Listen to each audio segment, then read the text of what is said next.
Bom, pessoal, vamos lá. Vamos começar a nossa segunda aula. Não tem como falar de mediunidade sem a gente começar pelo Livro dos Médiuns. O primeiro capítulo do Livro dos Médiuns, na introdução ali já, né? O capítulo esse se chama Há Espíritos. E no estudo de mediunidade, não tem como a gente começar sem fazer essa pergunta. Eu faço essa pergunta aqui para todos que se candidataram a esse estudo que a gente está se propondo a fazer. Que nós possamos, né, responder então a essa pergunta. Sem responder essa pergunta, eu vou falar uma coisa, não tem como seguir não. Há espíritos? O que são?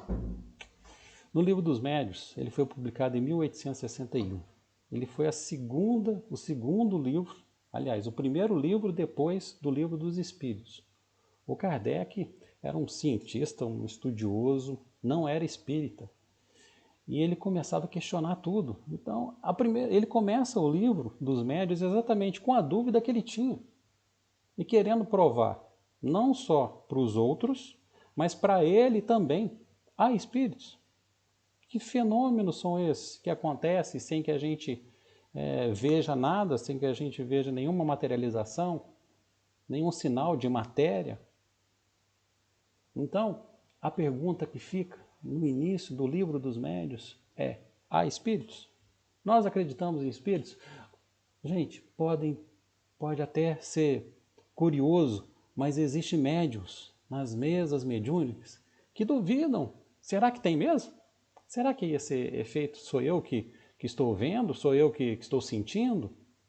A dúvida ainda é um empecilho para muitos médiuns. Aí acaba atrapalhando o processo mediúnico. O Kardec segue, então, mostrando, tentando comprovar através de 3 perguntas. Ele fala o seguinte: antes de travarmos qualquer discussão espírita, importa indagar se nosso interlocutor admite. Então, da mesma forma que o Kardec estava iniciando a obra do Livro dos Médiuns, e ele vai perguntar aos seus interlocutores, eu vou perguntar para vocês: credes em Deus? Credes em Deus? Inteligência suprema, causa primária de todas as coisas? Se credes em Deus, vamos em diante. Credes que tem uma alma? Credes que dentro de ti habita um espírito que tem todo o comando das nossas vidas, que é chamado de alma? Credes que tem uma alma? Se sim, vamos para frente. Credes na sobrevivência da alma após o corpo, após a morte?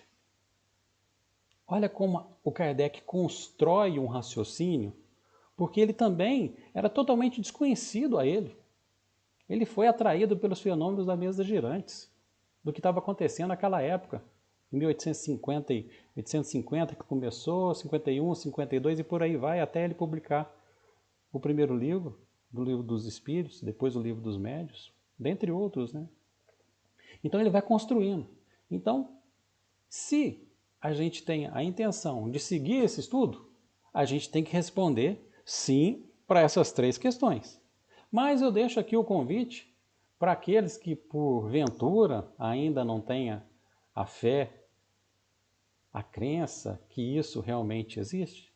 Vamos seguir no raciocínio, na construção, porque as manifestações espíritas não são mais do que efeitos das propriedades da alma. Se a manifestação espírita é uma propriedade da alma, então ela é manifestação de quem?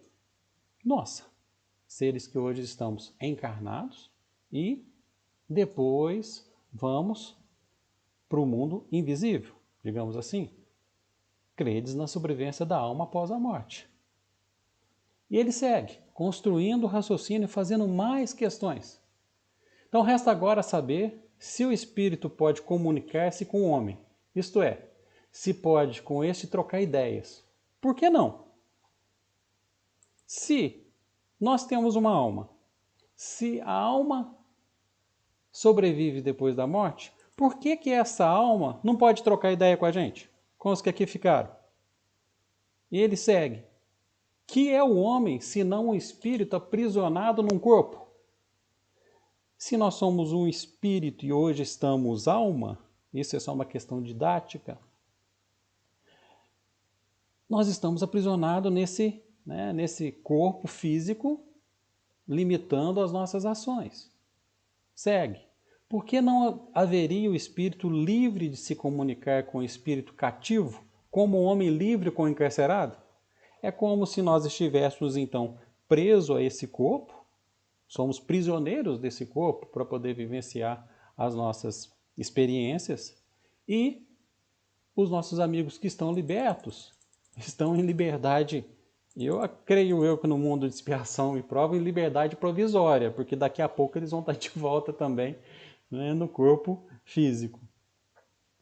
Então, se a gente pode conversar com o que está encarcerado, por que que os que estão no plano espiritual não poderiam vir conversar com a gente? Isso tudo é através da mediunidade que se dá. Ele segue ainda sobre a comunicabilidade dos espíritos, já que nós somos almas, acreditamos em Deus, somos alma, a alma sobrevive depois da morte. Então, nós podemos comunicar com esses espíritos. Então, Kardec, depois de todos esses questionamentos, que ele vem construindo, através, inclusive, das comprovações com as trocas de correspondências com outros colegas na época, né? E ele vem construindo este raciocínio, tentando provar para ele, em primeiro lugar, e depois tentando codificar, deixando isso registrado para que ficasse como, né, uma doutrina sólida. Ele vai pedir para os incrédulos, então, que provem que a comunicabilidade dos espíritos não pode se dar. Já que a gente passou por todos esses questionamentos, que está tudo lá no capítulo 1, no Livro dos Médiuns. E mesmo assim, né, a gente ainda tem uma sombra de dúvidas, digamos assim, ele continua construindo um raciocínio que é muito bacana, que é típico de um pesquisador, né, totalmente independente do que se está estudando. Tanto é que ele mudou o nome dele. Ele mudou para Allan Kardec. Ele vai fazer ele começa a fazer as seguintes questões. E aqui eu convido a todos para a gente poder questionar e responder com a gente também, se realmente não tem uma lógica. Pessoal, Espiritismo é ciência, filosofia, religião. É o tríplice aspecto, onde a gente tem que sempre questionar tudo o que acontece passando por esses três crivos, para a gente não cair em embuste, enganação, né? Não ser realmente tomar uma falsa verdade por verdade. Então ele vai fazer esse tanto de pergunta aqui, e a gente vai tentar responder junto e acompanhar o raciocínio dele. Bom, primeiro, que o ser pensante que existe em nós durante a vida não mais pensa depois da morte? Se agora nós pensamos depois da morte, nós não vamos pensar mais? Não tem lógica. Segundo, que se continua a pensar, então, está inibido de pensar naqueles a quem amou? Se a gente partir do lado de lá, para que nós vamos ser inibidos de pensar para aqueles que aqui ficaram, não vamos esquecer todos deles? Terceiro, que se pensa nestes, não cogita de se comunicar com eles? A gente viaja, vai para outros lugares aqui no plano físico, digamos, nós queremos nos comunicar com todos.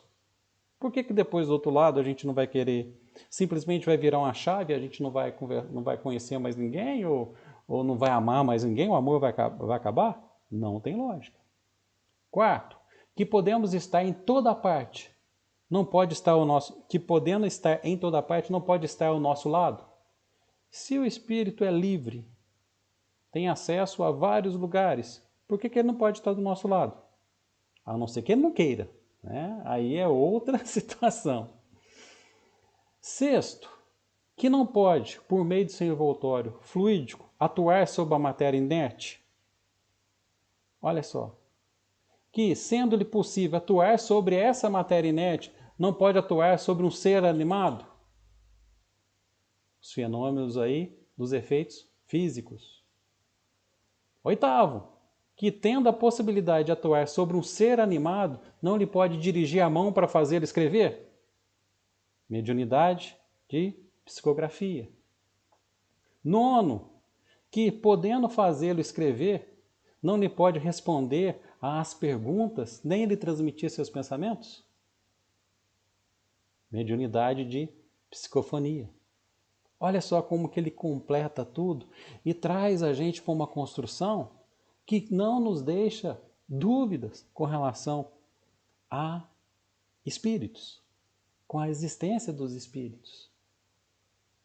Se existe uma inteligência suprema, se nós acreditamos em espíritos, acima desses espíritos tem que haver uma inteligência suprema, que a tudo coordena, que a tudo dá diretriz.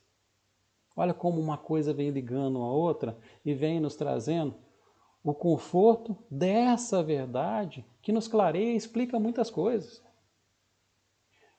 Para mim, particularmente, há muitos anos, quando eu li o livro dos Médiuns pela primeira vez, só esse primeiro capítulo já me bastou para confirmar, falar, opa, é aqui mesmo, é por esse caminho que eu quero seguir.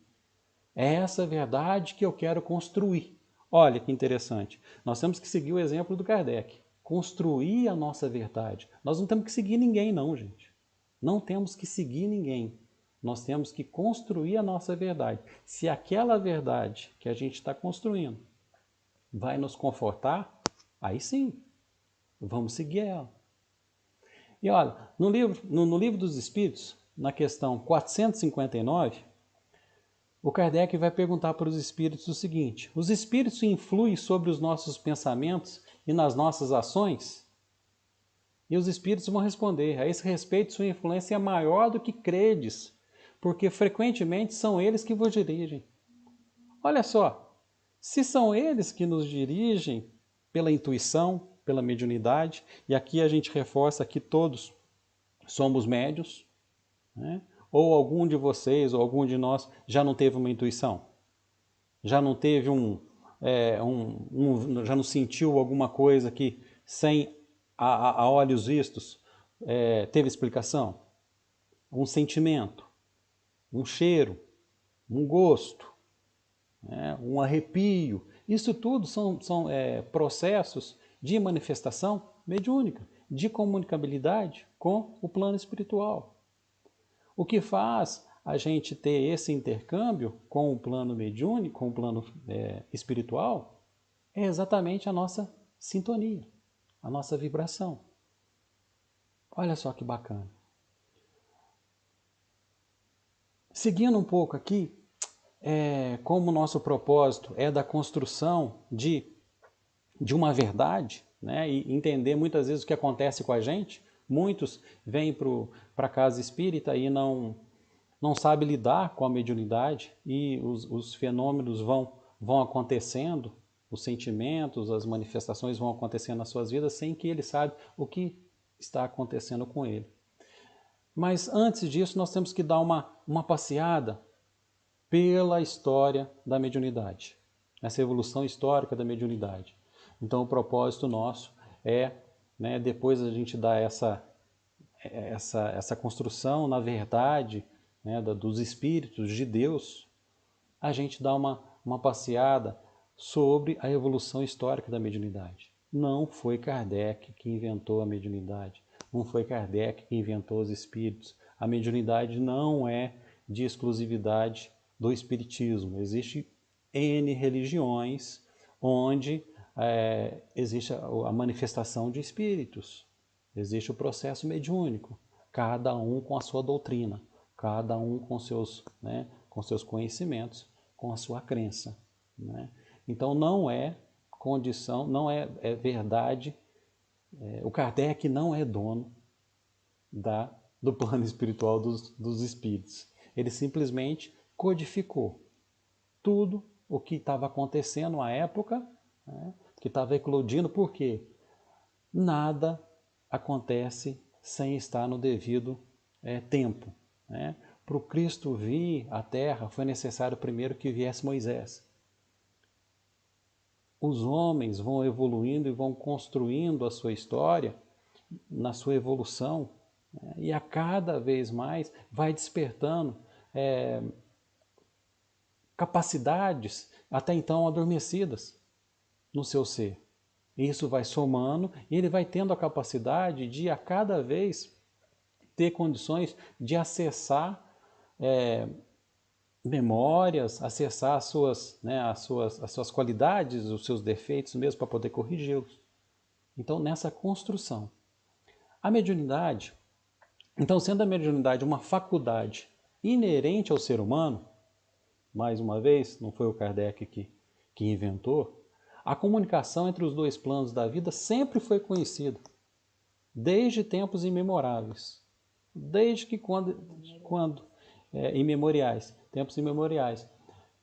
Desde quando existe espíritos encarnados na Terra, já tinha essa faculdade, já era inerente ao ser humano.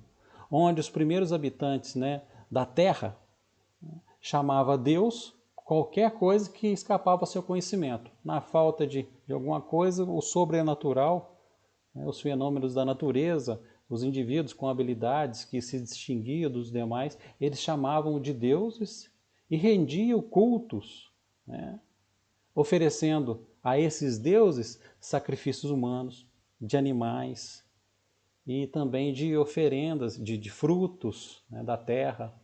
Então, eles vão trazendo, já que não tem explicação para o que acontecia, eles vão tentando achar uma justificativa para isso. É na construção que vai surgindo a humanidade. Eles começam então a utilizar da energia espiritual, né? Porque com obediência à lei do progresso, né, e pelo exercício do livre-arbítrio, o homem vai aprender a utilizar essa energia espiritual que lhe é dotado, onde ele vai extrair esses elementos do fluido cósmico e universal. Nós vamos ouvir falar muito do fluido cósmico universal, que é de onde se tira toda a matéria que tem no planeta. E ele vai aperfeiçoando esses seus mecanismos de expressão e de comunicação entre si, entre os próprios encarnados e com os habitantes do mundo espiritual. Ele vai ele refina as ondas do seu pensamento, começa a emitir vibrações, já controlando isso de uma certa maneira, já pelo seu livre-arbítrio, né? E vai atraindo pensamento e ideia dos espíritos semelhantes. Então a sintonia, né, entre encarnados e desencarnados já vai se formando com esse recurso que já estava inerente ao ser humano. Ele já começa a formar isso. E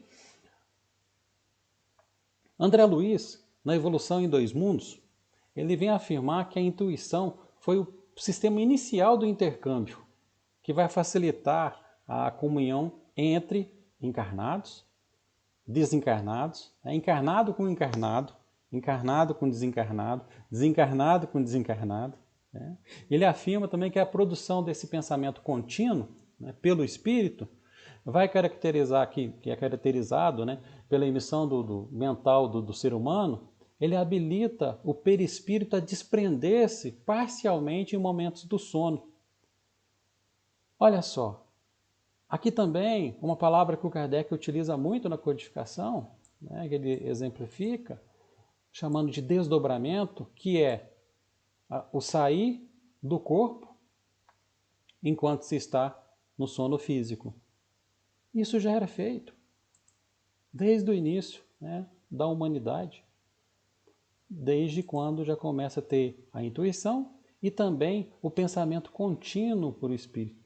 Na medida que o planeta vai evoluindo, porque nós começamos com o planeta como espíritos de planetas primitivos, depois passamos para expiação e prova. Na medida que o planeta vai evoluindo, os seres que aqui estão também evoluem. Quando se fala que a gente vai passar de espíritos de provas e expiações para espíritos regenerados, não não vão ser os espíritos que vão estar passando para isso, mas todo o planeta em si vai ter essa mudança, onde os espíritos que aqui terão condição de habitar serão espíritos regenerados. Então lá atrás ainda não tinha nem o domínio da intuição, e depois com a construção e evolução já começa a ter essa capacidade de utilizar a intuição, o desdobramento, que são tudo características do espírito. Um pouquinho mais à frente vem a descoberta da aura, digamos assim, né? Que foi por meio de muitos esforços o ser espiritual ele se convence de que a mente é orientada de necessidade evolutiva, né? E que emite projeções, onde vai envolver uma pessoa com seu campo, como um campo energético, que é esse desenho aqui, né? É uma espécie de carapaça vibratória, usualmente então é chamado de aura. Isso a gente vê muito, independente de ser espírita ou não.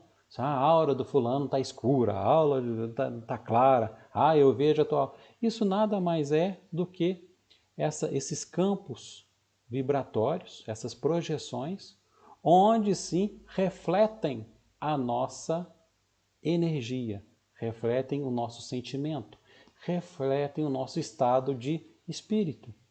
Nós vamos impregnar o nosso corpo astral, o nosso corpo perispiritual, o nosso espírito, a nossa alma. Olha quantas coisas eu utilizei para falar da mesma coisa, né? Praticamente. Vai impregnar, colocando essas energias e traduzindo onde um espírito que tem a capacidade de enxergar esses campos energéticos, essas projeções, ele vai conseguir perceber que a gente está bem ou mal, se a gente está enganando ou não. Nas mesas mediúnicas, quando tem a manifestação de um espírito pela psicofonia, e o médium começa a dar a passividade que nós falamos, começa a se comunicar, emprestando o seu invólucro físico para o espírito pode até começar a falar que é isso, que é aquilo outro, que está sentindo isso, que está sentindo aquilo, mas ele não consegue sustentar isso por muito tempo, porque o sentimento, essas energias que estão impregnadas nele, e o médium sente isso, vai fazer com que o médium perceba, assim, não é isso que ele está sentindo, não é isso que ele é, não é isso que ele está sentindo, não. Mas vamos olhar para frente, que isso nós vamos falar muito. Vamos entrar então na mediunidade primitiva. Olha só, primitiva mesmo, né? Onde a intuição é a mediunidade inicial. O médium ainda ele é idólatra, ele adora ou teme as forças da natureza, né? E nomeia como Deus. Estamos olhando lá para trás, gente. Sol, céu, lua, estrela, chuva, árvore, rio, fogo, tudo. Ele vai, tudo que se destaca da comunidade, principalmente com os fenômenos da natureza, ele vai endeusando. E já que ele tinha essa percepção do invisível e não sabia com que estava lidando, ele atribuía isso tudo a essas divindades, digamos assim. Esses sentimentos, essas intuições, acabava vendo, né, sendo atribuída a essas, né, o sol, os fenômenos da natureza. Passado daí, vem para mediunidade tribal. Olha só, o Kardec também vai buscando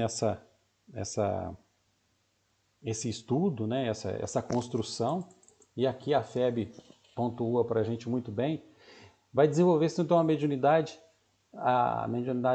mental, tá? Coletiva, tá? Onde há a crença grupal em espíritos ou deuses, e começa a aparecer as concepções de céu-pai e terra-mãe, né? Onde o céu-pai é o criador, o fecundador, e a terra-mãe é a geratriz que foi fecundada pelo criador.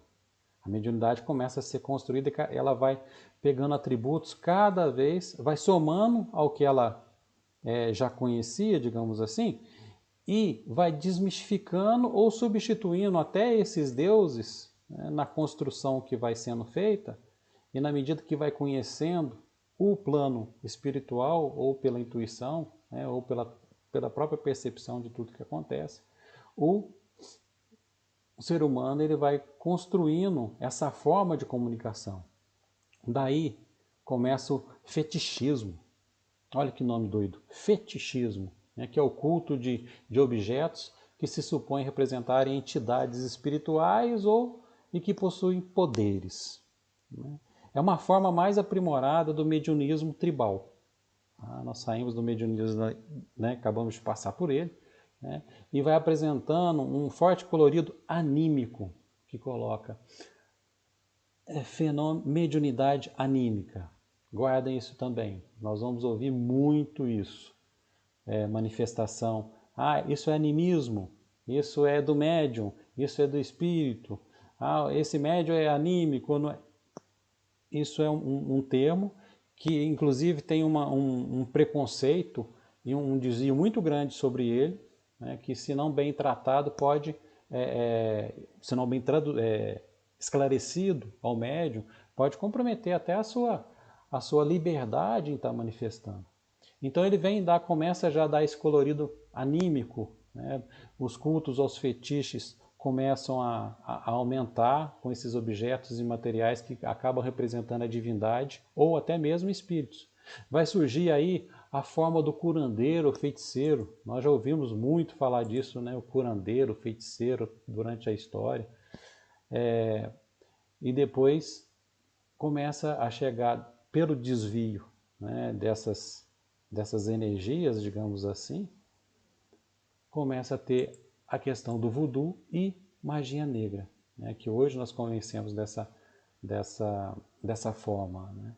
E é o desdobramento dessas práticas dessa mediunidade anímica, dessa mediunidade de culto à divindade e sempre tendo os espíritos no plano espiritual agindo de alguma forma e contribuindo para que isso acontecesse, né, com a sua intercessão ou não.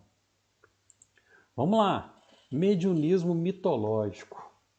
Nós estamos vindo junto com a história. É uma prática mediúnica que vai caracterizar pela presença dos mitos, né, e pela magia.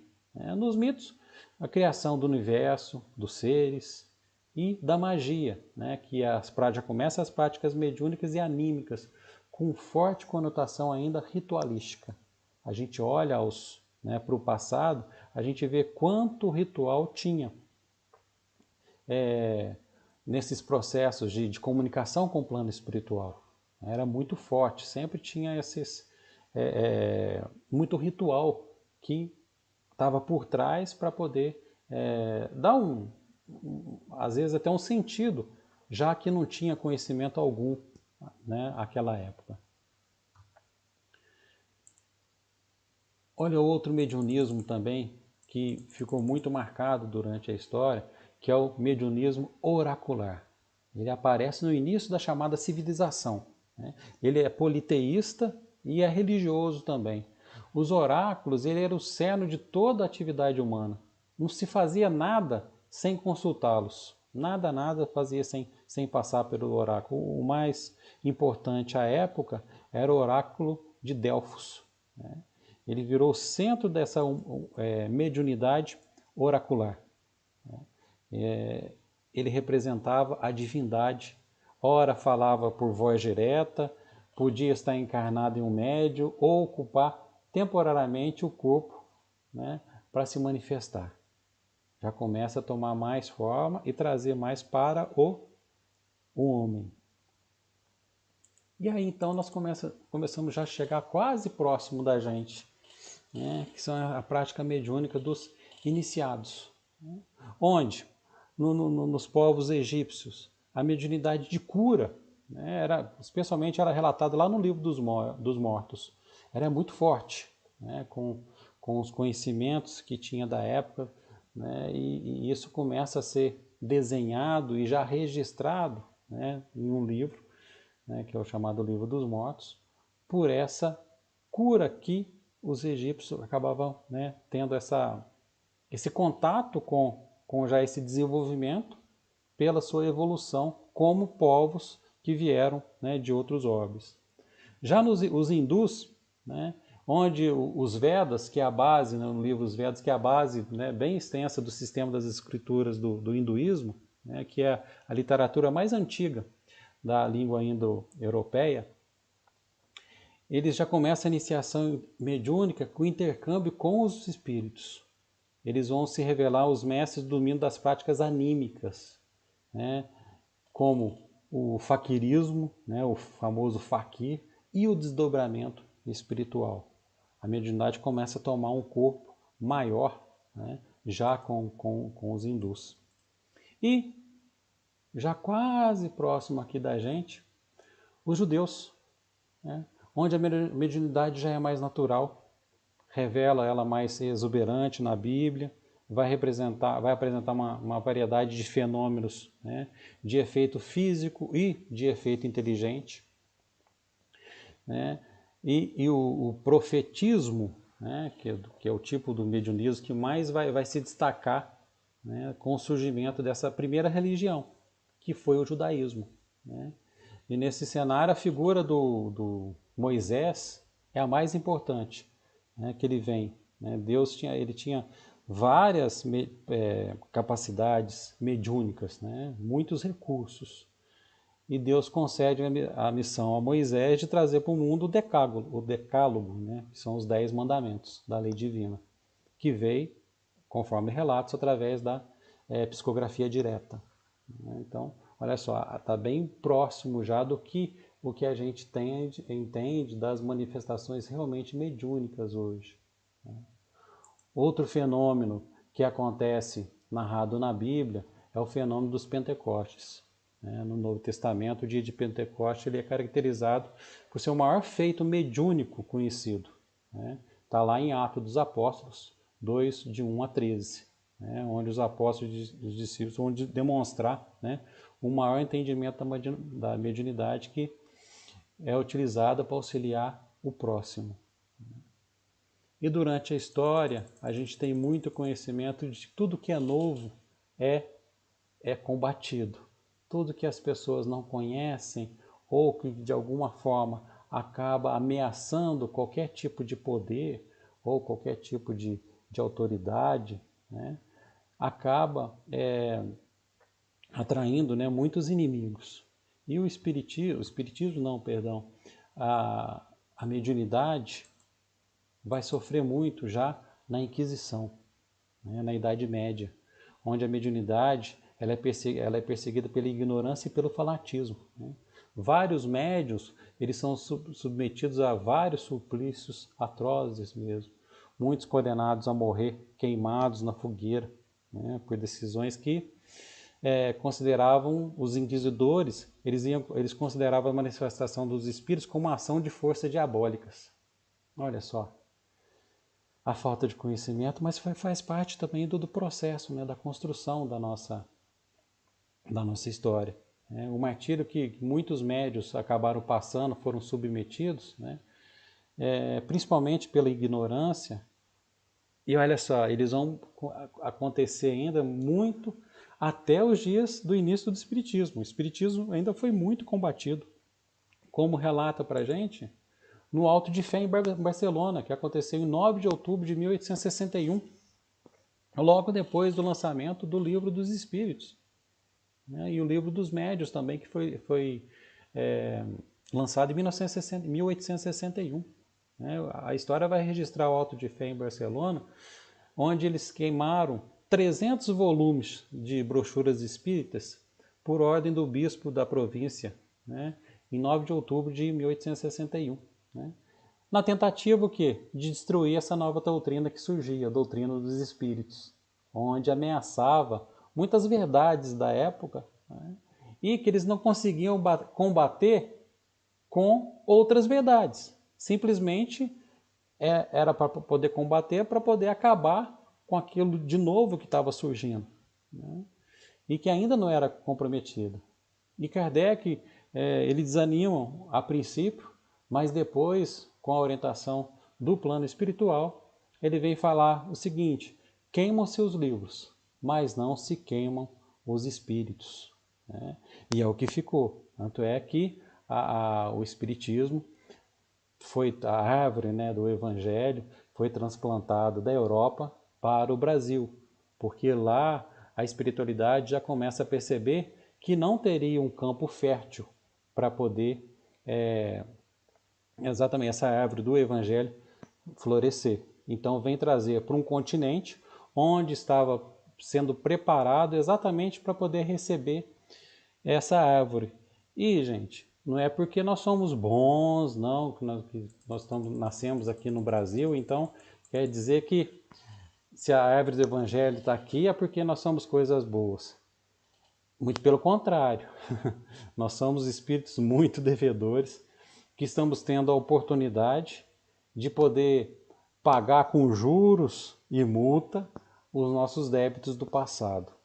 Fomos reunidos aqui onde o sentimento e não o materialismo estava imperando, mas o sentimento mesmo do povo brasileiro.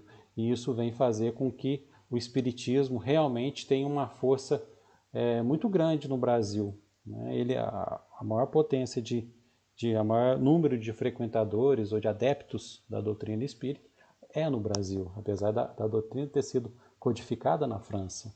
Mas ela veio para o Brasil com muita força e começa a se desenvolver aqui com todos os processos.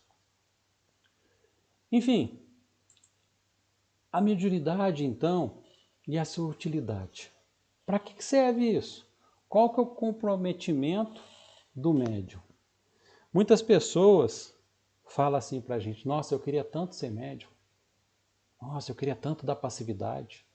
Eu queria receber espírito. Eu queria escrever um livro. Queria psicografar. Gente, a mediunidade, aquele que está no campo da mediunidade, é porque já se comprometeu muito com a vida. São vários relatos de muitos espíritos que vêm trazer para a gente que a mediunidade é uma bênção que a pessoa recebe para poder reparar muitas coisas que já foi comprometida no passado.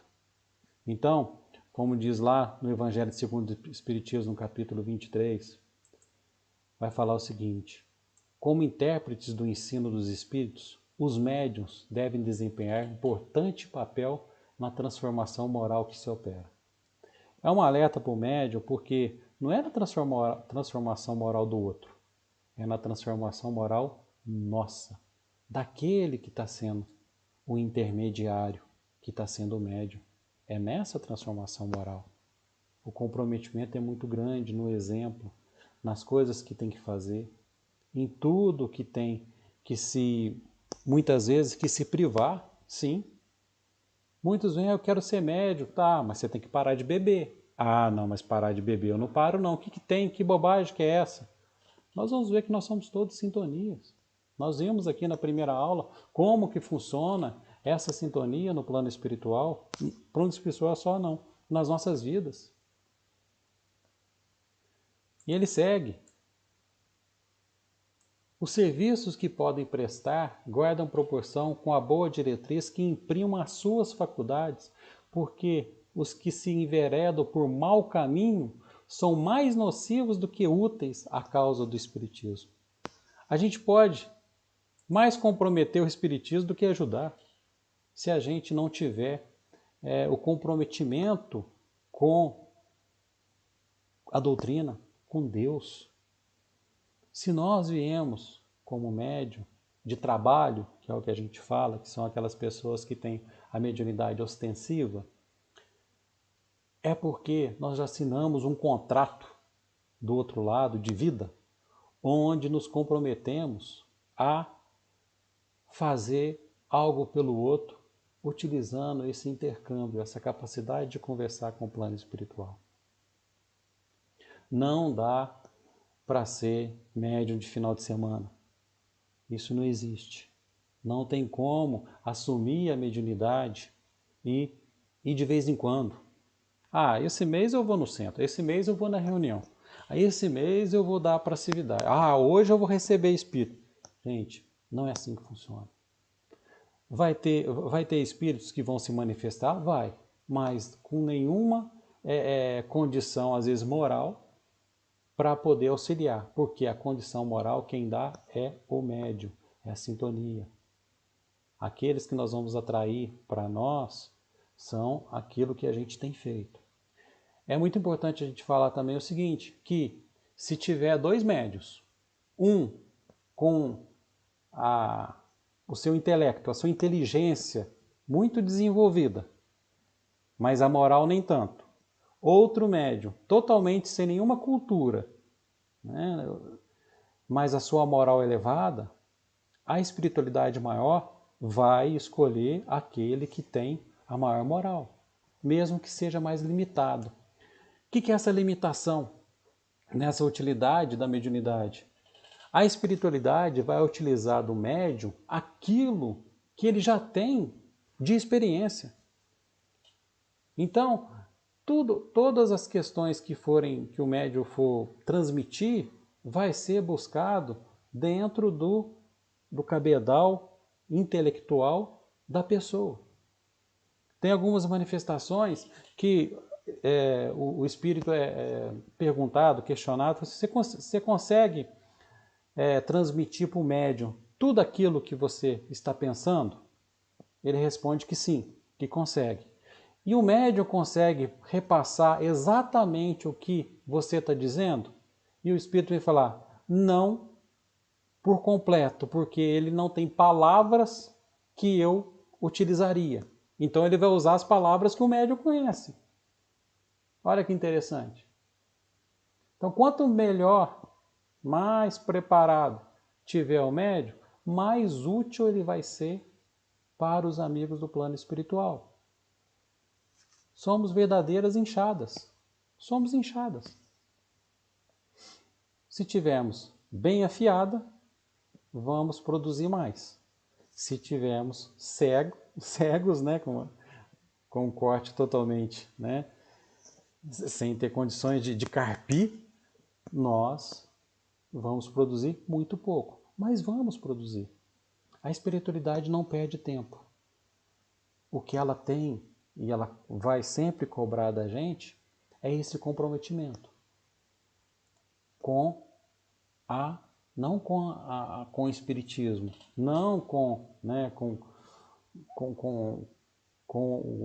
a doutrina em si, é com a moral. É com a moral que os espíritos vão se preocupar. É essa sintonia que a gente tem que ter, essa vigilância. Por isso é que, quando o Chico foi começar o seu trabalho mesmo, ele foi a primeira vez que ele encontrou com Emmanuel, ele perguntou para o Emmanuel o que ele precisava ter para ele ser um bom médium, para ele ser um bom espírita. E o Emmanuel foi responder para ele o que todos dentro do meio espírita já sabemos. Disciplina, disciplina e disciplina. Não tem como fugir disso, gente. Não tem como. Nós temos que ter perseverança, nós temos que não desistir, temos que auxiliar sempre. Não podemos ser médium de gabinete, médium de centro espírita, está no passado. Médium que é só de centro espírita. O Chico era só de centro espírita? Não. O Divaldo é só de centro espírita? Não. Olha os grandes baluartes aí do espiritismo, que são exemplos para a gente, e verifique se eles são só de centro espírita. Eles estão na rua, eles estão fazendo o seu trabalho de mediunidade, de intercâmbio entre vivo e vivo também, estendendo as mãos, auxiliando na sopa, auxiliando na ajuda, né, às famílias, nas creches, em todos os lugares, divulgando a doutrina espírita, com muita disciplina. Muita disciplina. Olha o Chico, mais uma vez, não tem como falar de mediunidade sem citar como exemplo Chico Xavier. Psicografou mais de 400 livros e não ficou com um centavo sequer. Será que nós teríamos essa capacidade? Ou o dinheiro ainda fala mais alto com a gente? Realmente é muito difícil, porque colher só os frutos é fácil. Mas se existe uma coisa que pode derrubar um médium, podem escrever aí, anotem e deixa no espelho da casa de vocês. Se chama vaidade. Vaidade. Isso acaba, derruba o médium. Tanto é que na nossa casa espírita nós temos praticamente 18 grupos em funcionamento e nem todos conhecem todos os médios. Ninguém sabe que médio, qual que é a capacidade de um, qual que é a capacidade do outro, porque isso não interessa. O que interessa é o trabalho que ele está fazendo, né, em favor de si e em favor dos amigos que lá, né, vão buscar amparo na casa espiritual.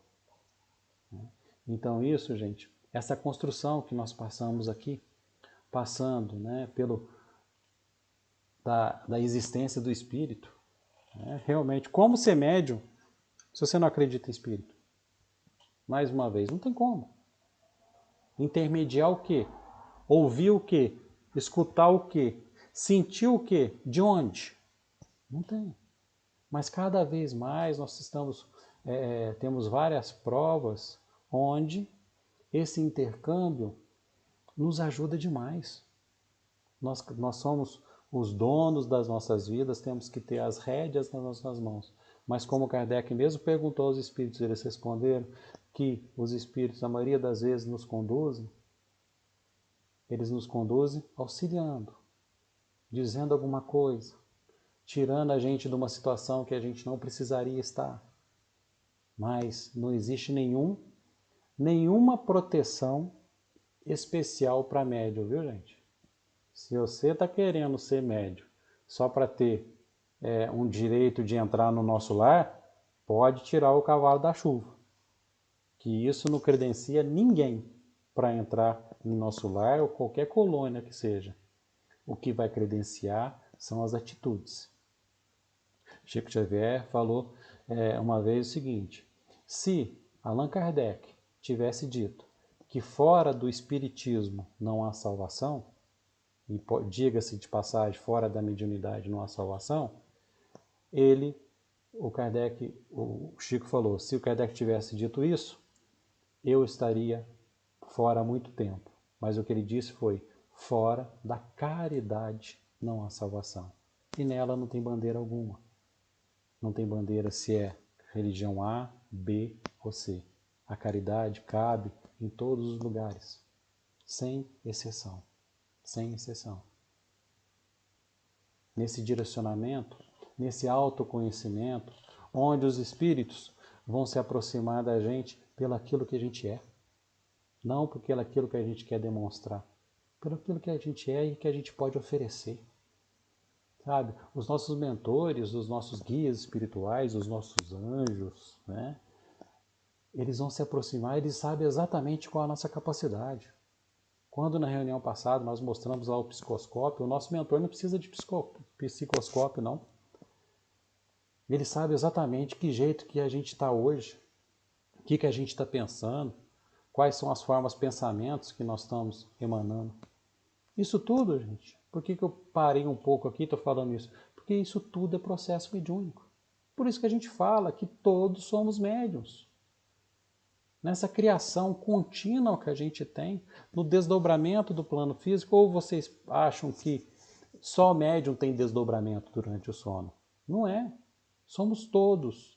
Então, esse estudo também para aquele que não tem nenhuma mediunidade de trabalho, ostensiva. É aquele que tem a sua vida, entre aspas, normal.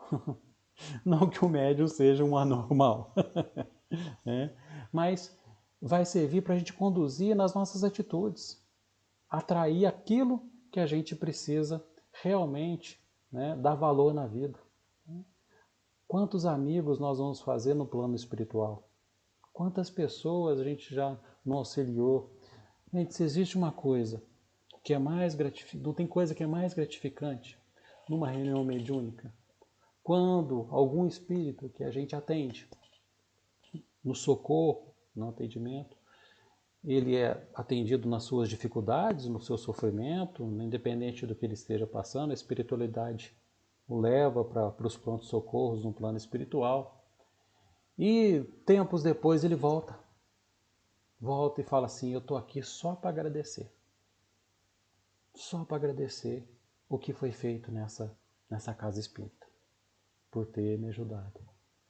Vocês não fazem ideia da energia, do abraço que a gente recebe no momento desse, de agradecimento. Porque a gente se coloca também no lugar dele, porque amanhã nós estaremos no plano espiritual.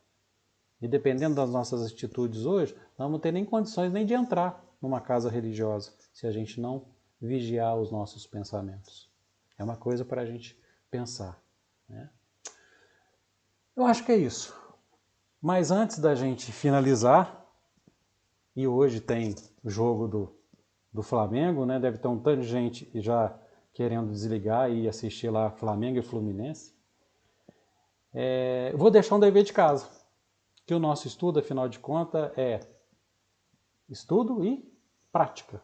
Então eu vou deixar um dever de casa. Eu coloquei uns letterings aí passando no vídeo hoje, para vocês colocarem umas informações para a gente poder fazer ter essa anamnese prévia, para poder saber quem está estudando com a gente, qual rumo que a gente tem que tomar, daqui a pouco se acabar, se acabar não, quando acabar esse estado de pandemia, como que a gente pode seguir, como que a gente vai trabalhar nas aulas práticas, Mas essa prática dá para a gente fazer. E eu vou deixar como dever de casa para todos. Depois vocês ou podem colocar no comentário se quiser, ou então mandar para o e-mail que nós deixamos, que é mediunidade@cefacis.org.br. O dever de casa é bem simples. O objetivo é de interpretação. É para a gente poder aprender a lidar com a interpretação de uma citação evangélica, que ela foi citada por Mateus. E ela fala o seguinte: buscai e achareis. Pedi e vos será dado. Buscai e encontrareis.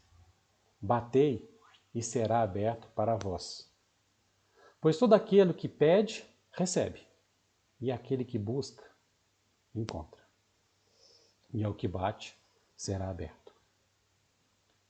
Nessa citação evangélica, então, eu gostaria que vocês fizessem uma leitura dessa parte e mandassem para a gente, marcando os seus pontos, o que vocês entenderam dessa passagem, e mandassem para a gente nesse e-mail, mediunidade@cefacis.org.br.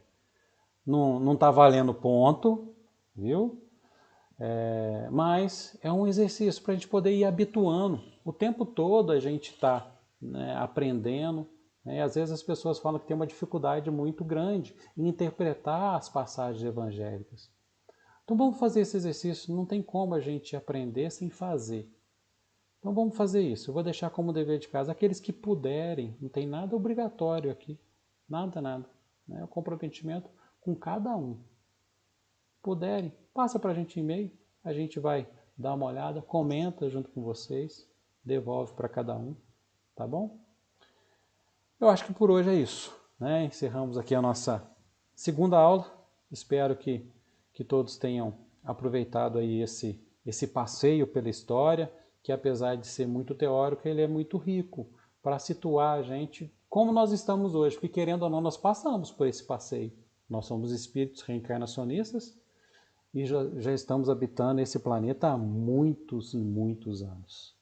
Cada um de nós não tem menos de umas 10 reencarnações aqui não, viu gente? Eu estou sendo otimista. Então, por todo esse processo aí, nós já passamos por ele. E estamos despertando hoje com essa consciência. Então, que Deus abençoe a todos. Até a próxima semana. Boa noite, pessoal.